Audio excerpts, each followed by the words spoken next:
Mais uma vez agradeço a todos a participação, apresentações excelentes que estão ocorrendo. E agora a última apresentação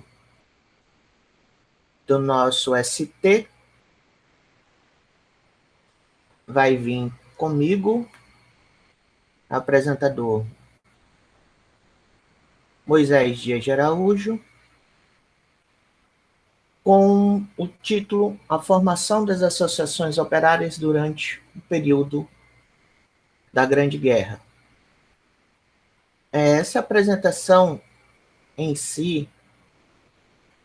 vem com uma das partes da minha dissertação, que eu trabalhei sobre a questão da Primeira Guerra de Manaus, aqui na cidade de Manaus, juntamente com a questão dos trabalhadores, não somente essa visão exclusivamente da guerra, mas a participação dos trabalhadores enquanto participantes ativos de movimentos que estavam ocorrendo aqui, que estavam ocorrendo em outras partes, e a ligação deles com essa questão mais ampla, que foi a questão da Primeira Guerra Mundial. Entretanto, no caso dessa comunicação, eu vou tratar basicamente da formação das associações que vão surgir durante esse período de 14 a 18 aqui na cidade de Manaus. Porém, antes de comentar propriamente sobre essas associações que vão surgir durante esse período, nós temos um passado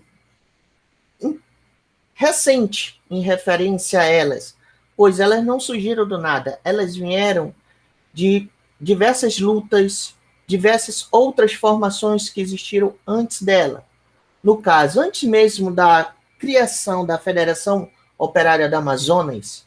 que vai ocorrer em 1914, a cidade já havia tido diversas experiências com organizações que tinham como ideia a união dos trabalhadores através de um núcleo aglutinador. Destacavam-se, nesse caso, o Partido Operário, que foi fundado na cidade de Manaus no ano de 1892, que teve como presidente José Diniz Gonçalves Pinto e Joaquim Carvalho, que não vinham em absoluto de segmentos operários, gerando assim muitas críticas, assim como pondo em risco a legitimidade própria do partido. E isso vai ser, posteriormente, nós vamos ver como as que irão surgir durante esse período da guerra, entre 14 e 18, vamos ter algumas que vão surgir também com alguma dessas características. Já para o início do século XX, veremos surgir na cidade o Centro Operário em Manaus, instalado formalmente na cidade em 5 de fevereiro de 1905, através da atuação e iniciativa de Manuel Madruga,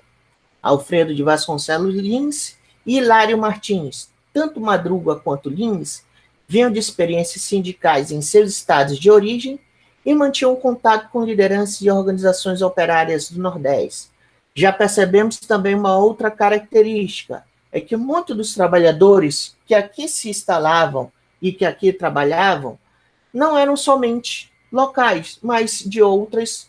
partes do Brasil, como já citado pelo Caio, como já citado também pelo Kennedy, que há essa movimentação de trabalhadores em diversas partes, em diversos estados do país. Alguns deles vindo do Rio de Janeiro para o norte, do norte para o nordeste, e de outras partes da Europa, como nós vamos ver, de Portugal principalmente, para o Amazonas. Veremos surgir também, alguns anos depois, a Confederação do Trabalho, que teve início em 5 de setembro de 1908. Ambos tiveram curta duração, mas foram importantes por tentar organizar os trabalhadores em ambos os casos. Não se voltavam para categorias específicas, dessa forma pretendendo falar em nome de um conjunto de classes operárias manauaras. Então, vamos ver que há uma tradição já presente na cidade de Manaus de formação de organizações operárias, muitos deles ligados tanto à questão propriamente do trabalho, e outros não ligados tantamente com a questão do trabalhador. No caso da Federação Operária do Amazonas, que foi fundada em 1914, após alguns anos, a ideia de uma associação que conglomerasse as categorias do estado do Amazonas veio a reaparecer através das páginas do jornal operário A Luta Social, fundado pelo português Tércio de Miranda, que no dia 1º de maio de 1914 apresenta o esboço de uma nova federação. Considerando que a solidariedade é indispensável a todos os que trabalham para garantir o bom êxito das suas reivindicações, considerando que, se a solidariedade deve existir dos indivíduos para com as sociedades, não devem ser desprezada deles para com as respectivas federações e dessas com as confederações. E considerando ainda que, do agrupamento das sociedades operárias pela propaganda e educação irradiadas, resulta o desenvolvimento dos laços de solidariedade e aproximamento à humanidade para sua emancipação no aumento constante de felicidade e bem-estar. Percebemos que o intuito da criação da federação seria o de buscar uma linha de ligação entre as sociedades, ligação entre as associações e sindicatos locais com grupos de projeções mais nacionais, deixando o isolamento e tentando unir-se a entidades nacionais que lutavam pelos trabalhadores, principalmente a Confederação Operária Brasileira, a COB, que já possuía ligações com os operários amazonenses através dos tipógrafos. No caso, Tércio de Miranda e Rosendo dos Santos, que foi representante no Amazonas no 2º Congresso da Confederação, realizado no Rio de Janeiro. Talvez aí seja um dos pontos de ligação posteriormente, até por Kennedy dar uma olhada sobre essa situação e a participação tanto do Tércio como do Rosendo nessa confederação e desse congresso realizado no Rio de Janeiro. Nesse congresso, que contou com a participação da delegação amazonense, foram discutidas questões que giravam em torno do cooperativismo, carga horária diária de trabalho, salário mínimo, bolsa de trabalho e principalmente do modelo organizativo afirmado, mais uma vez, com a questão do sindicalismo revolucionário. No caso da Federação Operária do Amazonas, diferentemente das outras duas que irão surgir posteriormente, nós não vamos ver, vamos assim dizer, a ideia proposta por Tércio, ou como ele queria, vingar em si aqui na cidade de Manaus. Não tenha dúvida que posteriormente irão surgir essas duas outras organizações que irão ter uma grande importância, porém, a ideia da Federação Operária em si foi uma ideia bastante interessante e proposta por eles novamente, trazendo aquela ideia de tentar reunir os trabalhadores em uma única bandeira, lutando assim por seus direitos. Já no caso da União Operária Nacional, que vai ser fundada no ano de 1917, passaram-se 3 anos para voltar a surgir a ideia da constituição de uma associação operária no estado do Amazonas. E isso ocorreu no dia 14 de novembro de 1917. Segundo noticiado no Jornal do Comércio desse dia, foi constituída nessa cidade uma nova sociedade denominada União Operária,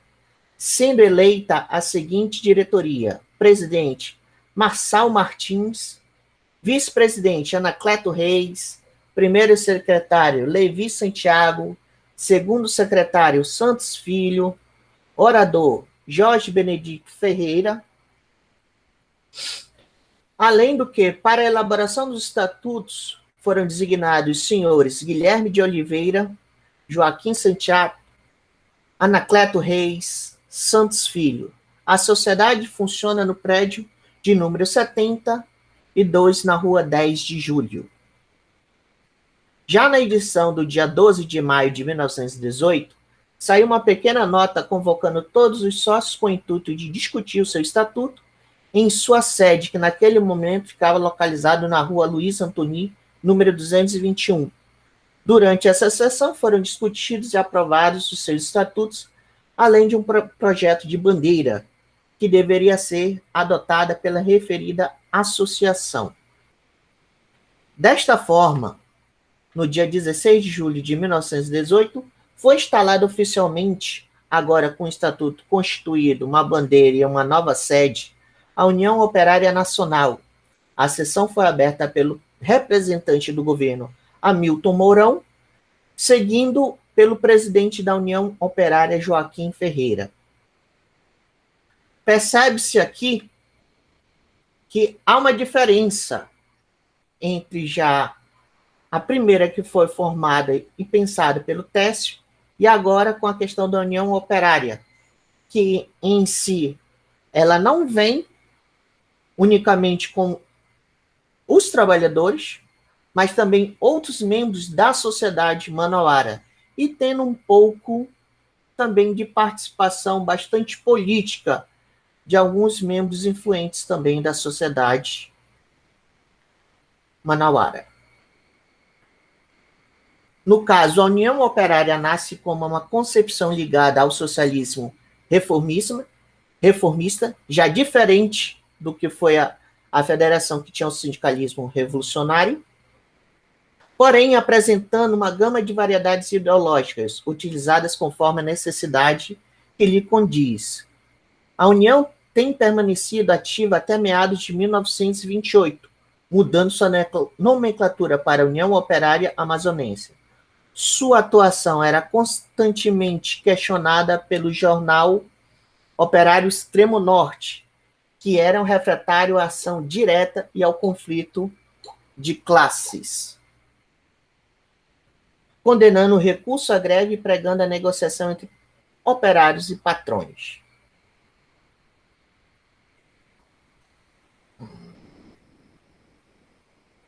Entre os grandes movimentos que ocorreram após esse período de 1918, podemos citar a greve geral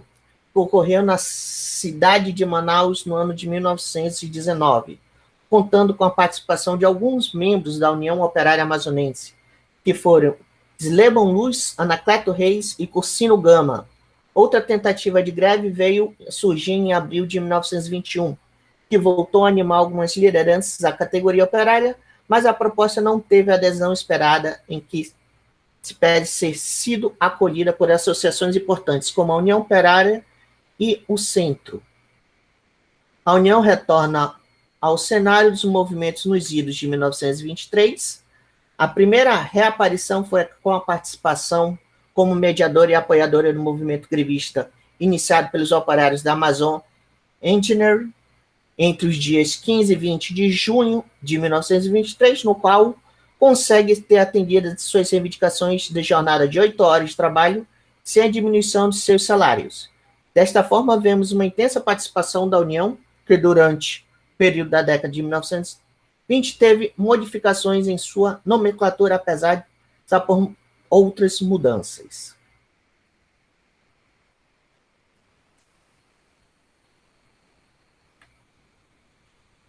Já a questão do centro,